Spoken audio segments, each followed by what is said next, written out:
Bismillahirrahmanirrahim. Assalamualaikum warahmatullahi wabarakatuh. Apa khabar semua? Ustazah doakan semuanya berada dalam keadaan sihat walafiat dan sentiasa dalam rahmat dan kasih sayang Allah. Hari ini kita akan belajar bidang fiqh, iaitu jenis akad dalam muamalat Islam. Jom sama-sama kita belajar. Objektif pembelajaran kita hari ini iaitu yang pertama, kita nak mengetahui maksud setiap jenis akad dalam muamalat Islam. Dan yang kedua, kita memahami contoh-contoh setiap jenis akad dalam muamalat Islam tersebut. Baik, antara jenis akad yang akan kita bincangkan hari ini ia dari aspek pertukaran, iaitu jual, beli dan sewaan. Dari aspek ejen seperti wakalah, jaminan seperti kafalah dan rohnu. Dari segi kebajikan pula seperti hibah, qardu, wakaf dan muwadiah. Dan yang terakhir dari segi perkongsian iaitu musyarakah dan mudharabah. Kriteria kejayaan. Saya harap pada akhir pembelajaran para pelajar dapat menjelaskan 11 jenis akad dalam muamalat Islam yang kita belajar dan maksud-maksudnya. Kemudian dapat menerangkan contoh bais akad muamalat Islam tersebut. Kita ulang sekali lagi jenis-jenis akad. Dari segi pertukaran iaitu jual beli dan sewaan. Dari segi kebajikan iaitu hibah, qardu, wakaf dan wadiah.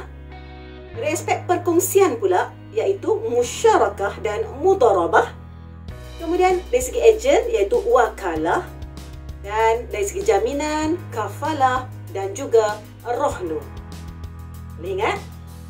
InsyaAllah kita teruskan. Aspek pertukaran. Contohnya tadi ialah jual beli. Maksud jual beli ialah satu akad pertukaran barang dengan persetujuan penjual dan pembeli. Mesti persetujuan kedua-dua belah pihak. Contoh, membeli makanan di kantin sekolah dengan menggunakan duit. Seterusnya, aspek pertukaran juga lagi iaitu sewaan. Akad bagi menyerahkan sesuatu yang bermanfaat, yang boleh diberikan secara sewa dengan pembayaran tertentu. Contoh, kita sewa rumah, kita sewa kereta, kita sewa bangunan dan sebagainya. Sesuatu yang bermanfaat. Kemudian kita lihat pula muamalat Islam dari aspek kebajikan. Ia melibatkan hibah, qardu, wakaf dan wadiah. Lihat satu persatu. Apakah itu hibah? Hibah ialah memberikan sesuatu secara percuma dengan rela hati kepada seseorang ketika pemberi itu masih hidup. Contoh, memberi sebuah rumah kepada anak ketika si ayah masih hidup lagi. Yang kedua, qardu. Apakah itu qardu? Memberikan hutang wang kepada orang lain tanpa kita mengambil sebarang imbuhan atau faedah. Dan perlu bayar balik dengan jumlah yang sama. Contoh, Ali dipinjamkan wang kepada Amin sebanyak RM100 dan Amin mestilah kena pulangkan ataupun akan bayar kembali kepada Ali dengan jumlah yang sama, masih RM100. Tidak boleh ditambah walaupun RM1 atau RM10. Konsepnya adalah untuk membantu. Seterusnya, yang ketiga ialah wakaf. Mewakafkan harta yang boleh diambil manfaatnya serta kekal fizikal dia, ainnya kekal, untuk penggunaan yang baik dan untuk mendapat keredaan Allah. Contoh, kita wakaf rumah, kita wakafkan bangunan untuk pusat pengajian Islam ataupun untuk tempat penjagaan anak-anak yatim. InsyaAllah pahalanya mengalir kelak bila kita telah tiada lagi di dunia ini. Dan yang keempat ialah wadiah. Maksudnya memberikan suatu barang kepada orang lain agar dapat disimpan dan dijaga seperti yang sepatutnya. Biasanya kalau barang yang berharga kita nak simpan, seperti wang, emas dan sebagainya, kita simpan di tempat yang selamat lah kan. Contoh, menyimpan wang di bank atau institusi kewangan tertentu. Itu namanya wadiah. Seterusnya dalam konsep perkongsian pula. Perkongsian yang pertama musyarakah. Apakah itu musyarakah? Iaitu satu akad yang menetapkan satu harta atau perniagaan dikongsi bersama oleh dua orang atau lebih. Jadi akad perjanjian tu menetapkan suatu harta atau perniagaan tu dikongsi dua orang atau lebih. Contoh, perkongsian untuk menubuhkan sebuah syarikat. Tak kisahlah syarikat apa pun, mesti melibatkan dua orang atau lebih. Dan dalam konsep perkongsian juga ialah mudharabah. Itu akad yang dilakukan oleh pemodal dengan menyerahkan modalnya kepada pengusaha agar dapat diniagakan dan keuntungannya dibahagikan antara mereka. Jadi akad ni dilakukan oleh pemodal dengan dia menyerahkan modalnya kepada pengusaha. Dia mesti ada pemodal, mesti ada pengusaha agar dapat diniagakan. Jadi keuntungan tu akan dibahagikan antara mereka. Contoh, pemodal bagi RM100,000 kepada pengusaha untuk perniagaan pakaian dan kadar keuntungan telah dipersetujui 60% kepada pengusaha keuntungan tersebut dan 40% kepada pemodal. Boleh je ditukar sama ada 50%, 50% dan sebagainya atas persetujuan bersama. Terusnya ejen, iaitu wakalah, mewakilkan pekerjaan tertentu yang boleh dikerjakan kepada orang lain. Contoh, Halim mewakilkan Ali untuk menjual rumahnya dan Ali dibayar imbuhan yang dipersetujui. Jadi Halim tak tolong Ali tolong jualkan rumahnya. Jadi dibagilah upah atau pembayaran sebagaimana yang telah dijanjikan. Itu konsep wakalah.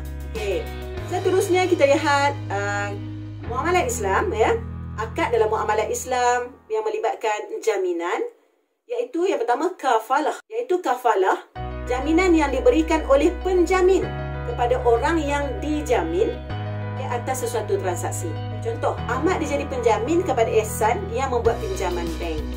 Jadi pihak bank lebih yakin untuk bagi pinjaman kepada Ehsan kerana dijamin oleh Ahmad. Itu namanya kafalah. Dan satu lagi dalam konsep jaminan, iaitu akad yang dinamakan rohnu, di mana menggadaikan sesuatu barang sebagai jaminan terhadap hutang. Ini tak ada jaminan orang, tapi jaminan dia ialah barang yang berharga. Contoh, Siti menggadaikan rantai emas. Siti menggadaikan rantai emas kepada bank atau institusi bagi mendapatkan pinjaman daripada bank tersebut. Di pihak bank atau institusi ar-rohnu tadi akan memberikan wang kepada Siti dan Siti menggadaikan barang kemasnya seperti contohnya tadi rantai emas. Itu adalah rohnu. Alhamdulillah. Saya minta Aisyah sila ulang semula 11 akad dalam muamalat Islam tersebut. Silakan. Baiklah Ustazah, jenis-jenis akad dari segi pertukaran ialah jual beli dan sewaan, kebajikan iaitu hibah, qardu, wakaf dan wadiah. Kemudian perkongsian iaitu musyarakah dan mudharabah, jaminan, kafalah dan rohnu. Ya, satu lagi ejen iaitu wakalah. Betul kan Ustazah? Betul. Terima kasih Aisyah. Oh, sekejap. Nanti dulu. Jangan lupa, di sini ada soalan. Ada 10 soalan berkaitan dengan akad dalam muamalat Islam yang boleh kawan-kawan jawab. Jadi boleh scan QR code di sebelah. Selamat menjawab. Assalamualaikum. Mudah-mudahan semua dapat ingat kembali, dapat memberi contoh yang baik tentang muamalat tersebut. Sekian dahulu, semoga ada manfaat. Wabillahi taufiq wal hidayah. Assalamualaikum warahmatullahi wabarakatuh. InsyaAllah jumpa lagi. Jemput ke channel Ustazah Saliza Zainal untuk mendapatkan video terkini pendidikan Islam menengah. Berita baik untuk semua. Akademi YouTuber sedang mengadakan tuition online percuma untuk semua pelajar di Malaysia. Saksikan Ustazah Saliza dan rakan guru pendidikan Islam menengah yang diketuai oleh Ustaz Hamdan setiap Jumaat jam 10 malam. Layari www.academyyoutuber.com.